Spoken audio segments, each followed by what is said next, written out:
Hello everyone, it is Ida County Cup Series, and welcome back to an episode of Recap Races, episode number 6 for the 2025 County Cup Series season. A few days back, we talked about how the County Cup Series, the first 8 races of the County Pro Series, and now it's the County Cup Series turn. Though it's only 5 races recapping, not 8. Yeah, that's you need to know. We got an interesting race, we got a couple intermediate, we got a few short tracks over intermediates, and we got a road course in here. So without further ado, let's get into it. Taking things off, race 22 took us to Dover, which feels like it's been forever since Dover happened. Another race at Dover. And it was Megan Rutt getting the victory, her first career County Cup Series win after so many years of trying, since 2014. She's been in the spot since 2014, obviously mainly drove for KBM Car Wash Motorsports back then moved to Trackhouse in 23, and finally picked up her first career win, after years of trying. Congratulations, Megan. She wasn't Dominic Carr by far at all. It was a teammates, Alex Prescott and Ryan Wilson, that were Dominic Carr's of the day. However, when a late race call came out for Kara Sweetheart losing in turn 3, it was a duel between those two for the win. With 2 to go, Alex Prescott slipped the racetrack, gone to Ryan. Both of them went up the racetrack, opened the door wide on the inside from Megan to take the lead, and eventually hold off Alex Prescott for the win here at Dover. Definitely going to be a popular victory at Dover. Definitely was a popular victory at Dover for her. Going for Alex Prescott, though, dominated the entire race. Ended up finishing P2. Hate to see it for him. Back-to-back finishes as well. And back to race he dominated. Yikes. That's painful. Losing back-to-back dominated races. That's actually very sad. Also, this is also Trackhouse Racing's first win as well in the County Cup Series. I forgot to mention that. Yeah, as much as they've done in the Cup Series and even in motocross, finally getting their first County Cup Series win. And again, they haven't done much. They've had a few majors on their team. They got Megan Rao, who's pretty solid, and even Lewis Burley, he also got top 10 as well at this race. And they're showing a lot of promise in that second entry for Trackhouse as well. So wouldn't be surprised if he gets a win later on this year. Well, it's just a matter of if, not a matter of if, but when he'll get his first win. But that's another story for another day. As for everyone else, Lewis Norman P number 3, good run for him as well as a rookie. Very strong run there. Ethan had P4, Chester Downs top 5 and 5th, Jacob Hughes 6. All Jacob's got good runs as well. Gemma Raby finishing 13th down there. Good run. That's one of the better runs, just Brisley.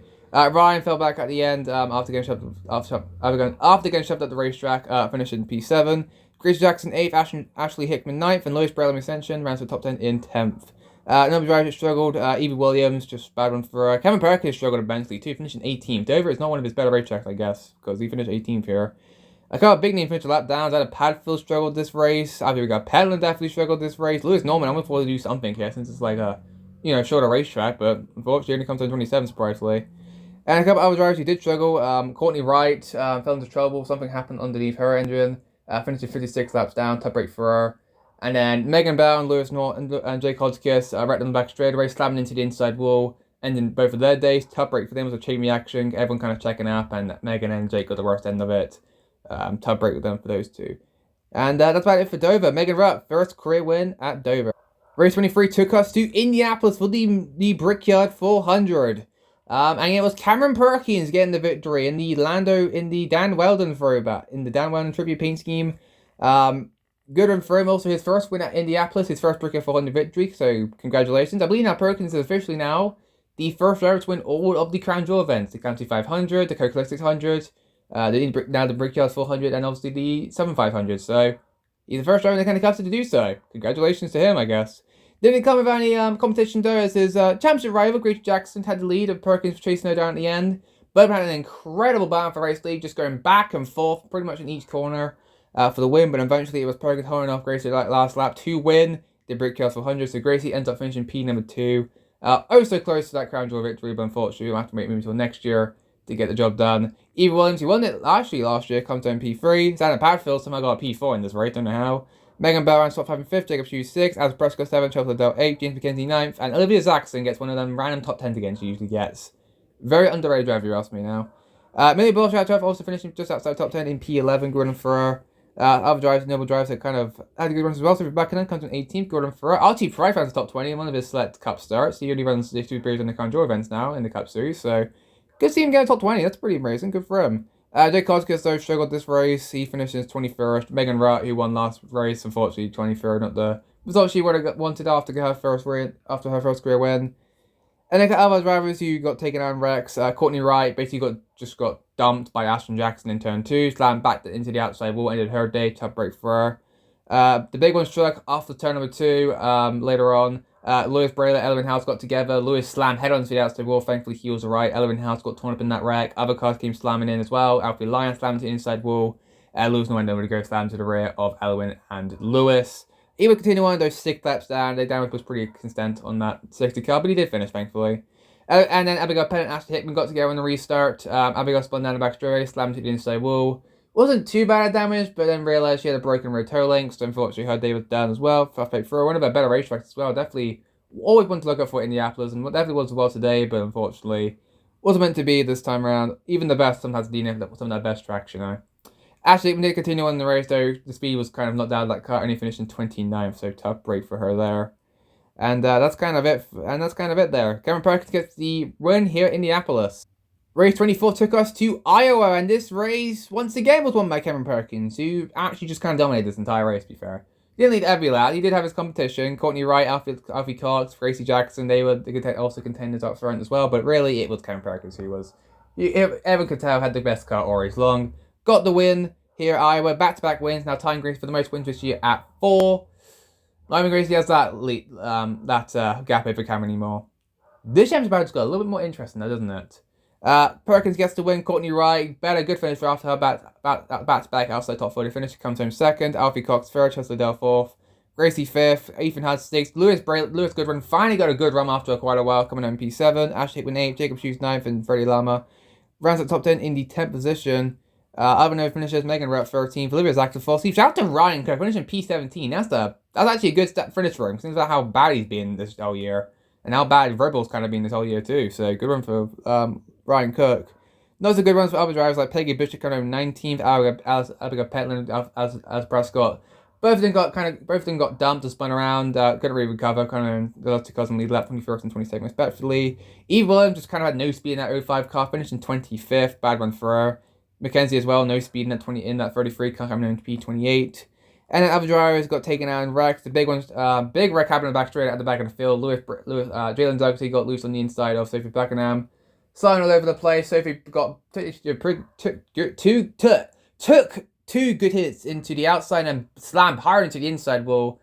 Scary incident back straightaway for her, but thankfully she would climb the car under power and she was alright, so that's a good sign there. Though she and Jalen would DNF from that wreck. Other cars got involved as well. Charlie Norman got turned. Brendan Mullets and Riley Wallace, both of them spun down the back straightaway. Both of them would continue on, though Riley would finish 20 laps down, and Bernie Mullets would finish 12 laps down, so top rate for them. Charlie managed to get away with it, though he didn't get much further. He only finished 35th, 2 laps down, so take it as rule, I guess. And then Macy Sparks, she got loose on turn 2, back into the outside wall, just continuing what has just been a miserable summer months for her. She's just poorly counting the days until summer ends. Don't worry, something's going to end soon. Don't worry, Sophie. Don't worry, Maisie. It's coming. And then Lewis Bray also DNF. I have no clue to the 99 car. He just kind of pulled behind the wall. I think some sort of mechanic issue took place underneath the 99 car. Ends up finishing at 39. So top rate for Lewis. 12 laps to go. That's kind of why he's still ahead of Riley. So, yeah. And that's kind of it for Iowa. Not really much happened. Perkins dominates and wins. Race 25 goes for our next road course race of the year, Watkins Glen, and it was Ashton Jackson who picked up his first win of the year at long last. I'm surprised it took him this long to finally get his win, considering about how many times he's actually kind of been in contention for a win this year. And he finally picked up that first win of the year, though, I don't know, he kind of earned it. I mean, it's his first road course win, yes, but the way he got it was kind of interesting. The race was being dominated by the Spider cars, Peggy Bishop, Evie Williams. Probably Peggy was leading this race. In fact, she had not so good road course luck as a recent, but she was leading here at Walker's Glen, looking to turn that luck around. However, the carnage began when Ryan Cook, who had a good run, like I mentioned, at Iowa, unfortunately lost in the carousel in turn 5. No break, slammed to the tie barrier, ended his day. Tough break for him. Some cars under this course, a lot of drivers did pit, though some did stay out. No ones including Alex Prescott, Abigail Petland, James McKenzie. As yourself in the Cup race or any other race, tyres mean a lot here. So it didn't take some drivers long to crawl away to the front of the field. And there's new tyres, Peggy Bishop, Evie Williams, got around Alistair, bad out for the race sleep, but unfortunately in the turn 1, Evie lost underneath Peggy, still at the racetrack, got to Peggy, she spun out, ended up finishing 20th this race, top rate for Peggy. That allowed Alex Prescott to retake the race lead, however, obviously Evie with fresh tyres quickly caught back up to the 24 car. And then into the bus stop, they them side by side, battling for the lead. Evie lost underneath her, coming out of the bus stop, slammed into the tyre barriers, ended her day as well. Top break for her, finishing 42nd. Alistair went off track. No, just mention it there because that's the last moment thing he actually did this race because he fell back on the restart, finishing 19th respectfully. Top break for Alistair. On the restart, obviously Alistair was still leading. In turn one, Ashley got dumped. And actually she got dumped. Actually no, she got dumped in the bus stop. Actually, never mind. Ended up finishing 40th, top for her. All this carnage allowed the road course winners to come into play. Xander Padfield took the lead. Alfie Lyons moved up to the front of the field. Riley Pope was up front, obviously. In the turn one, Alfie Lyons got to the rear bumper of Riley Pope, moved him out the way, got to second. On the last lap, Alfie was all over that bumper of the 6th car. Heading to the bus stop, Alfie still over the rear bumper. Riley Pope stood in third and decided, you know what, I'm just going to drive through both of these guys and just power drove his way through the bus stop, going to Alfie, going to Xander, who spun out in the carousel in the cone 5. Alfie went wide, that allowed Riley Pope to take the lead away. Ashton Jackson moved up to P number 2 after that, got to the rear bumper of Riley Pope, moved him out the way up in turn 6, got to the inside of him. Obviously, in turn 7, he was on the outside of Riley, since Riley had the inside lane. Beat to the band, comes to the line at the line. It was Action Jackson, the photo finish, getting the win over Riley Pope. Like we had too many photo finishes this year. Jesus me, that was a lot to explain. If you ever really have to go back and rewatch that, I wouldn't blame you because that's a lot to mention there. Riley Pope ends up finishing P2 this race, Perkins P3, Ryan Wilson P4, and Alfie Lyons so close to that first career win, but unfortunately comes in P number 5, so close. But unfortunately, Riley Pope was in this race, so top break for him. He did have a conversation with Riley, no arguments, no fights, just a quick talk and an argument, so nothing noble there. Matey Sparks finally got a good finish with that. Comes to P6. Lewis Norman, underrated these road courses, honestly, comes in P7. Megan Bell, 8th, Jay Cotty gets 9th, and how about Bernie Mullet's getting a top 10 in Legacy Motorcar coming at a road course out of all places. Shout out to Birdie. Again, he's underrated. He's a pretty good road course running in the Cup Series, in the County Pro Series. So finally starting to show in the County Cup Series. Finally, let's go Birdie. Elvin finishes. That really comes on 20th. Another good road course running. Coming home, decent good finish there. Prescott obviously fell back to 19th. Abigail Pedlin struggled as well. She and McKenzie also took ties on that last caution. Ended up finishing 17th, 18th respectfully. Chas Liddell struggled this race, comes on 25th. Ethan Huddle, so a lot of the Joe Gibbs cars kind of struggled other than Jacob Hughes. Sophie Blackenham struggled as well. She got turned around a few times, ended up 33rd. Millie Bowles also struggled in 37th. She's not really good at these road courses whatsoever at all. And that's kind of it for the notables. Oh yeah, also Elwin finished 29, but Elwin just had a bad year by itself, so that's not really surprising at all. And that's kind of it for Watkins Glen. Ashton Jackson picked up his first win of the year. And finally, our most recent race, race 26, took us to Richmond. And as you can tell, nothing happened at Richmond. No, seriously, not much really happened. Ashton Jackson picked the victory. Back-to-back wins for him already. Jeez. Already? We just had Perkins go back-to-back, and then we got Jackson going back-to-back. Jeez. Though, once again, he was not the dominant car of the day. It was Lewis Braylett who was the dominant car of the race. Yeah. Only rookie really who did something this race. Yeah. Obviously, tyre management is key here at Richmond, and surprisingly, he held on to it. Until he didn't, because late in this race, Ashton Jackson had the fresh tyres, chased down Braylett, got past him, took the lead, and the race win.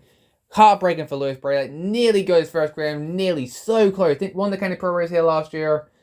So close, man. So close. Ends up being in 2-2. Got him for this 919. But, I mean, it's still continuing to show. Lewis Braylett has potential. It's just not a matter of when. It's not a matter of if, but when he'll get his first win. He will win a race at some point. I'm calling it now. This year and next year, he'll win his first career race. I'm just hoping we don't have another Tiger situation. As Prescott comes in P3, James McKenzie finally got a decent run after Indianapolis comes in P4. Gracie Jackson went up 5 and 5th.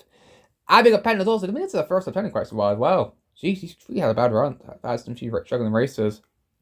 Coming in 6th, down to Padfield 7th, runs Wilson 8th, Jay Cox back by top 10s in 9th. And Lewis Good runs to top 10 in the 10th position. Perkins just outside top 10 in 11th. Edwin House finished in P12. That's a actually good performance for her because she definitely needs something like that this year. And everyone else, Olivia Jackson, last finish lead up in 17th, 18th on down, all finish a lap down, so bad runs for them. Jacob Hughes, Alfred Cox, Ashley Hickman. Megan Bell struggled outside top 20, finishing 21st. Eve Williams again finishing 25th. Jeez, what is his luck with his 05 team? They've all of a sudden just fallen off a cliff. Freddie Lambert also struggled this race, 29th, 2 laps down. Yikes. This is not good. That's not good, really good time for him. And then everyone else down there, just kind of some back markers you will see in there. Only 2 incidents, mini balls spun up in turns 1 2 in stage 1, and in stage 2, Peggy Bishop got loose underneath as Abigail Pentland, lost the back straight, and slammed hard into the inside wall, ending her day. Tough break there for Peggy Bishop. Speaking of hard hits, the race winner, I forgot to mention this. Ashley Jackson crashed in qualifying. No, actually in practice. Red his primary car in practice. This is a backup car. He won in a backup car. That's mighty impressive. Having to start dead last, 43rd on the grid, charged his way from 43rd to 1st at a short track. I mean, the next gen car in the kind of Cup Series is obviously different from the one in the Cup Series, but still, that's mighty impressive. Getting the victory here at Richmond is Ashton Jackson.